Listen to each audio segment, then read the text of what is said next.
Next tonight, we look at one of the most vigorous internal debates in the black community in the past 2 decades. It's the issue of changing from black to African American. It had only been 22 years since the last major name change had occurred. It happened just after a white racist shot James Meredith, the first black graduate of Ole Miss.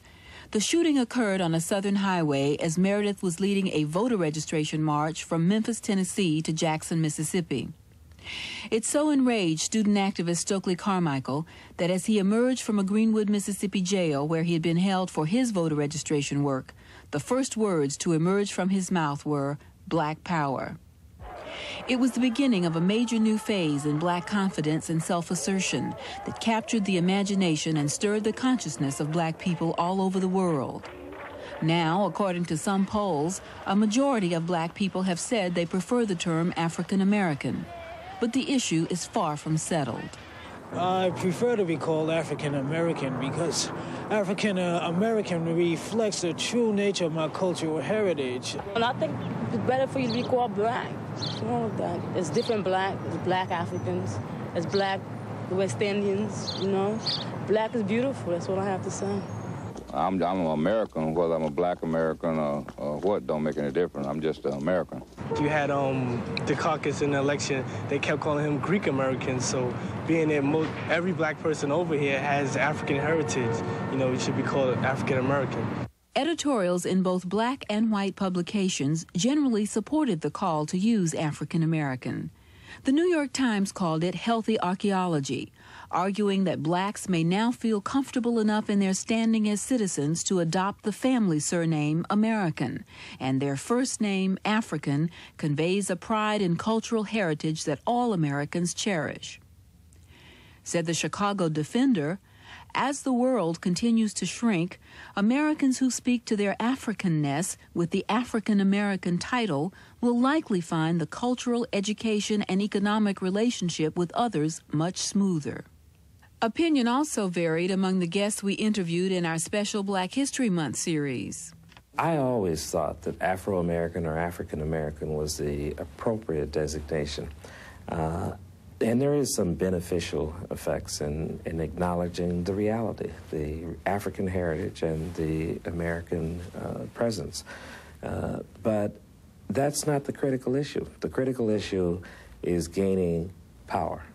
I believe that it is important for us as a people to think that we are connected to the world, because the African diaspora was for real. We were sent to different parts of the world. Well, naturally, it's our heritage, but all of us here are really educated and exposed to American life, so is that we really are, we have to dig back for this ancestry. I mean, I'm not an African. It's a very complicated question. So rather than argue over it, let's not give up black, let's not give up Africa. So in all the work that I do, the essays I write, I use both interchangeably. For more on the story, we turn now to 4 other people with different views.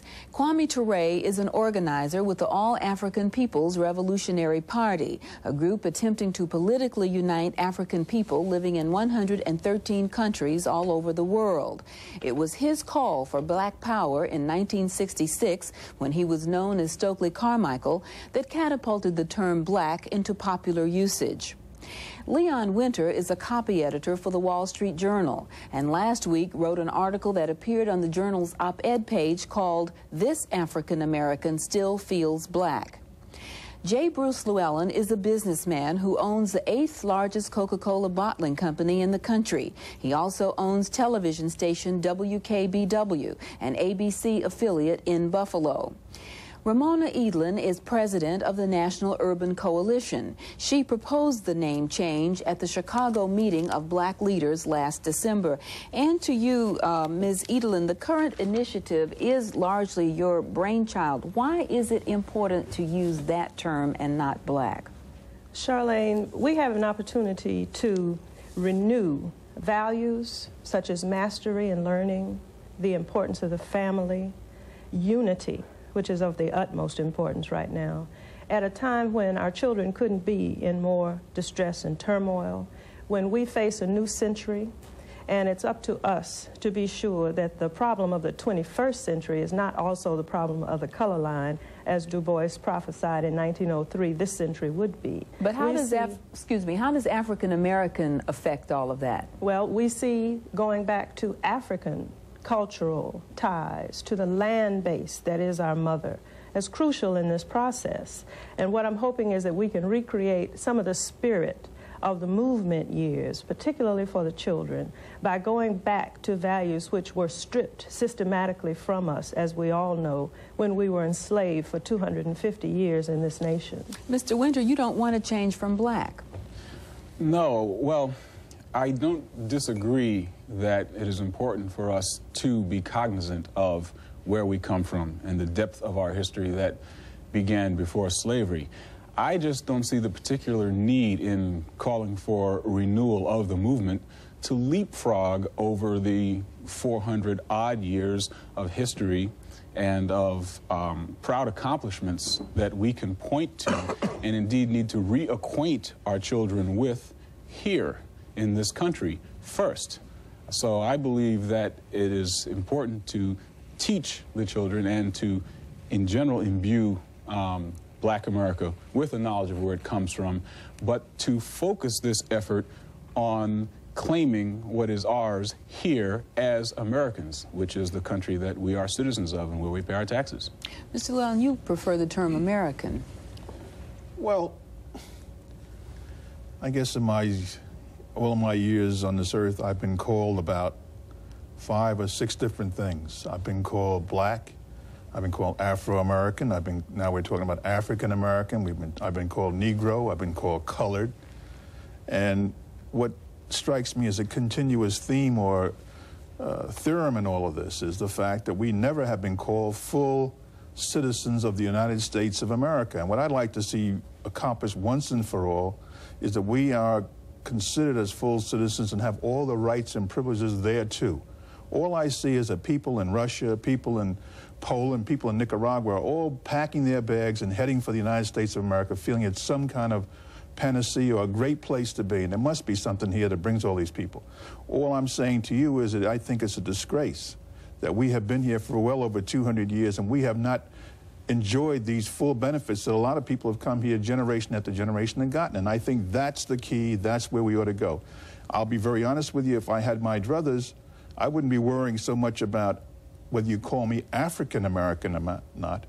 I would like very much to see throughout this country, as other groups have put in museums called Holocaust, to see slavery museums. Museums which would show our suffering, our contribution over the years up until the year 1989 as to what we have done to give something to America. I think to try and leapfrog back and take youngsters in 1989 and tell them about our agrarian background in Africa is almost impossible at this point in time.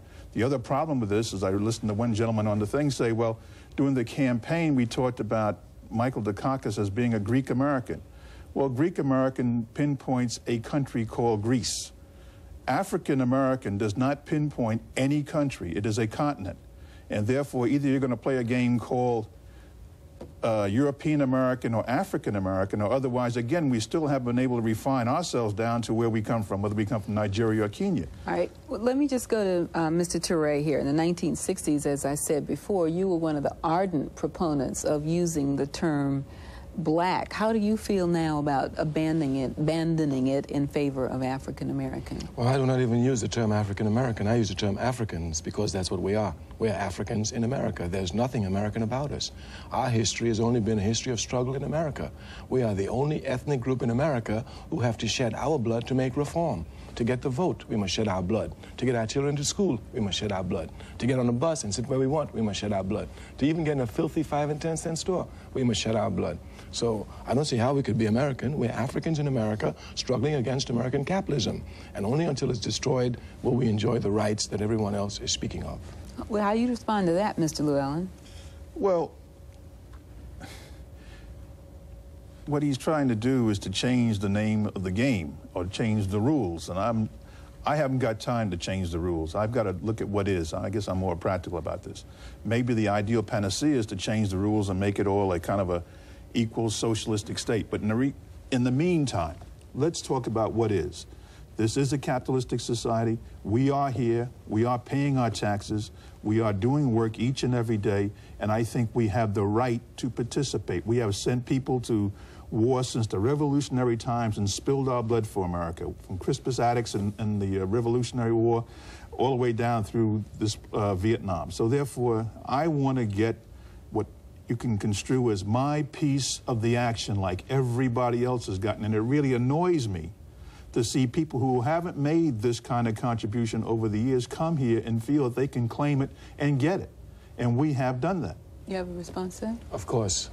In the first place, just because we're in just because we're in the capitalist system doesn't mean we must love it. We were made slaves. It doesn't mean that while you're a slave, you must love slavery. A conscious slave, while picking cotton on the plantation, is thinking about how to escape, how to bring freedom. Therefore, just because we're in capitalism doesn't mean we must enjoy it. We have to fight for an equal society. That's our history. Our people show that we spill blood instinctively to advance humanity. And we have this responsibility to advance America, yes, to a socialist state. You would seem to imply from your comment that capitalism is utterly inconsistent with Africa and Africans. It is. But I would posit that that's not true. If you look again at the nations of Africa, if you look at African people in every country of the world, especially in recent times, they essentially want things. They want products. They want the things that it's, at least up to this point, demonstrated that only capitalism, with its imperfections and with its inequities, which hopefully some people believe can still be tamed, people want things. And I don't somehow see a worldwide Pan-Africanism as also spelling the death knell for capitalism at the same time. It seems inconsistent. There are too many people who want cars in Lagos, Nigeria, last time I checked. The traffic jams are horrendous. I don't think we can solve that one right now, but let me just go back to Ramon Edelin, because both Mr. WYNTER and Mr. Llewellyn talked about how they don't think it's possible to leapfrog over a lot of history and go back. It's impossible to go back to the agrarian life, that you can't even pinpoint a place in Africa where black people come from, if I'm paraphrasing your comments correctly. How do you respond to that? Well, first of all, our culture and heritage in Africa entail far more than agrarian economies.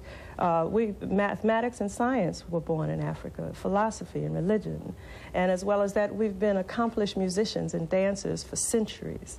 There's so much in our cultural heritage that we need to recoup right now, particularly for the children. And it is possible to leapfrog, as they put it. As a matter of fact, it's not only possible, it's necessary, because if you begin with slavery, then you will still have children looking in your eyes as they do in mine, in our cities and in the streets, and saying, what difference does it really make to you, to me, or to anyone else, whether I live or die, whether I take drugs, whether I kill another person, whether I learn anything in school? We have a responsibility.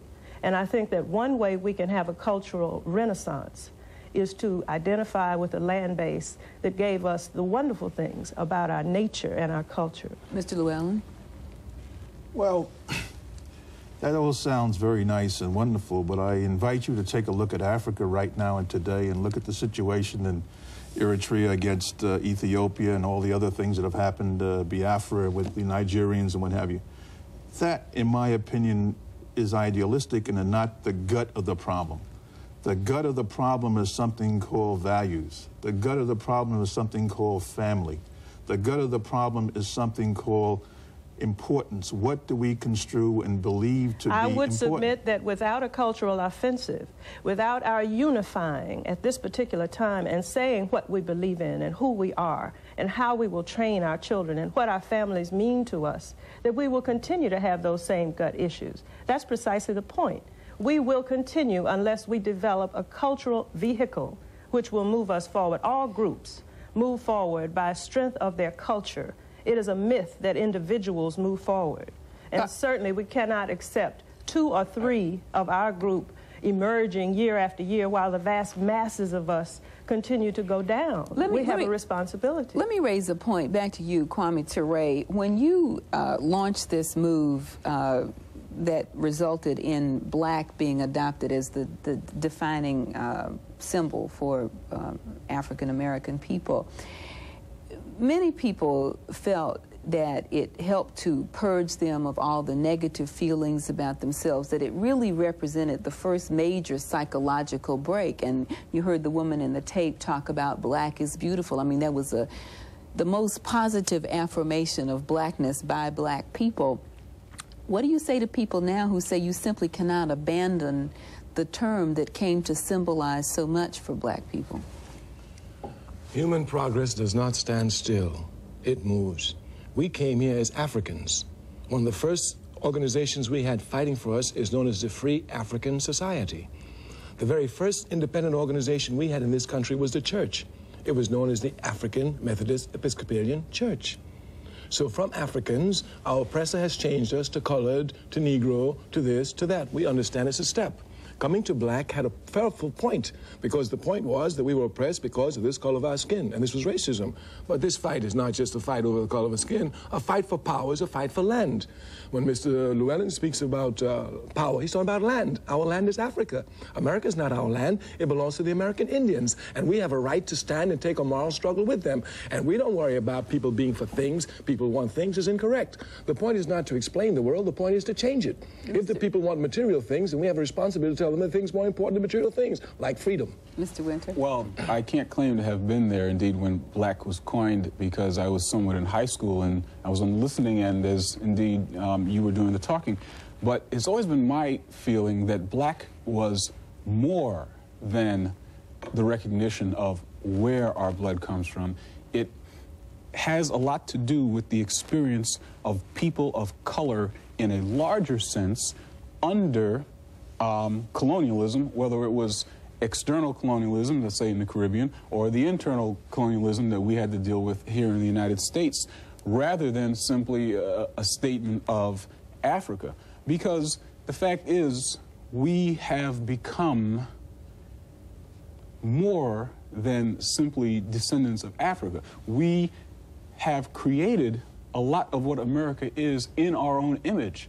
When you talk about this cultural-based offensive, I would rather see us claim American culture, which is not European culture. America does not mean white. American doesn't mean white. It means a combination of European and African and Asian and the rest of the cultures of the whole world. This is what America is. And if it denies the fact of what is African within it, then it's up to us to continue to assert that no, America does not mean white.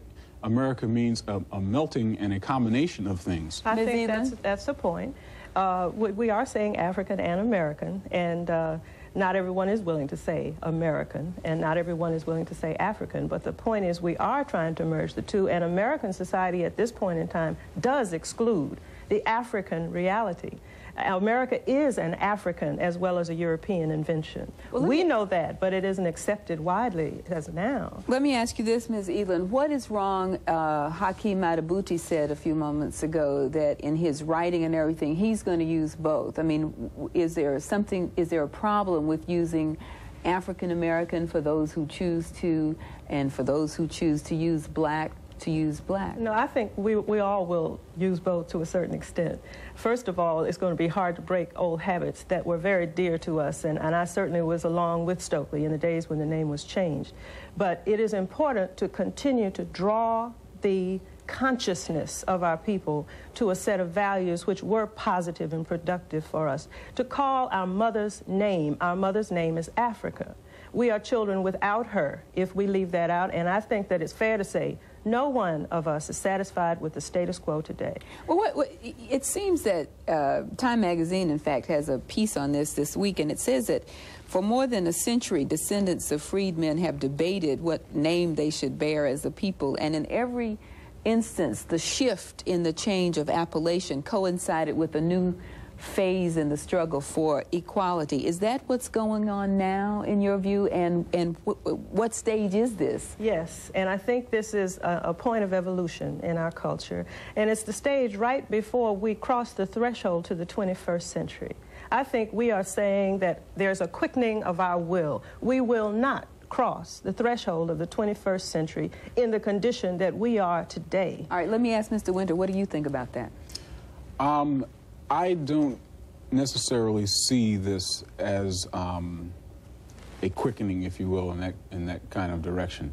It seems to me that a move like this is an attempt more at a rhetorical assertion to sort of put a new name on things. But I don't see where it quite takes us to getting a better handle on what is immediately in front of us. Maybe I should say, Charlene, that the cultural offensive is going to entail agenda setting, goal setting, working together to achieve our purposes. As you well know, Charlene, in the movement years, when you decided to desegregate the University of Georgia along with Ham, we were unified around your decision. We were purposeful. We were powerful. There was a sense of destiny, and we achieved our goals. What we are so sadly lacking now is any sense of purpose or destiny. We are not setting agendas. We are not working together, though we're working very hard. But is that because we don't have the right name? Well, the name change is the first step in what we hope will be a self-conscious examination of our culture,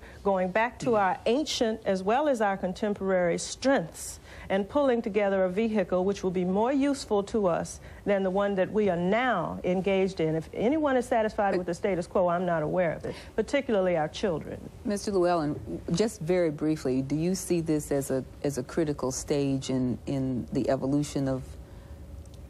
I swear, I do not know why people keep talking about what the container is called. It's what's the content of the container. This won't get us into the 21st century unless our kids can read, write, compute, and be able to compete in this country to make a living and to make progress. If that doesn't take place, we can put African American on them, we can put Negro on them, we can put anything you want to put on them, but they're not going to play the game in the 21st century because the field is getting tougher and tougher, and this not a level field. Who says you know? Wait, just a minute. Let me just get we're about to run out of time. Mr. Ture, a final comment on that point. The error of the thinking here is that most people think that Africans in America came here just like other immigrant groups did. All other immigrants came to America expecting a better way of life. We started in hell, which was a slave ship, and we're still in hell. This incorrect assumption makes it appear as if we've made a contribution with our culture. Our culture has been trampled upon, not the others. Any contribution we've made to America is the test of the strength of our culture in spite of this oppression. We are Africans, and that's exactly where we're going. Is that going to, is the term, in your view, is that where you end it? Is that where it stops? The content was African. The label has been changed to confuse us. If we came as Africans, how do we end up as Americans? How do we end up as... I would beg to differ here that my ancestors came here in a slave boat. They didn't. They came from the island of Jamaica, and they came on their own because they thought it was a better place to be in Jamaica. How did they get to Jamaica? They came as slaves to Jamaica. I was born in Trinidad. That's where the slave ship dropped them. We're all slaves. Right. We're all slaves. We can't solve this one. Jamaica, or who did you decide to drop in Jamaica? The white man dropped you in Jamaica and brought you to Mississippi. Right. So you don't define yourself by the enemy? No, I define myself as the fighting places where I'm at, not where I used to be or where I thought I was. So if you were fighting on a slave ship, so if you're fighting on a slave ship, we fought on the slave ships. We fought on the slave ships. Did you call yourself a warder? And you're still fighting in 1989, right here in New York City. Until Africa is free, we won't be free. All right, one final practical note. Mr. Winter, you're the only editor here. How should the media deal with this? As you can see, there's a debate over the issue. What about newspapers, television, books, magazines? I mean, should they continue to use, Haki said he was going to continue to use both. I mean, what kind of guidance do you think should apply there? Well, speaking immediately for newspapers, and again, while I don't represent directly the Wall Street Journal here, I can tell you that they have discussed this issue recently and concluded that they will wait and watch to take the general standard of what comes to be common usage among black people in general, as at least we'll call it now, and moreover among academics and political and social leaders and that sort of thing. And if a consensus appears to emerge, then style changes will probably be forthcoming at our paper, and I believe in fact the New York Times has said similar things, which is about all they can do, because to them it's, well, there's something going on there in the community and we don't really know what to make of it. All they want to know is that they really don't want to offend anyone in the end. If it becomes apparent that everybody wants this, then they'll likely go along, although they will use people of color in the media as sounding boards to make the decision. Well, I'm sorry, we'll just have to wait and watch and see what happens because we're out of time. Ms. Edelin in Washington, thank you for being with us. Mr. Wynter, Mr. Llewellyn, and Mr. Ture. Africans.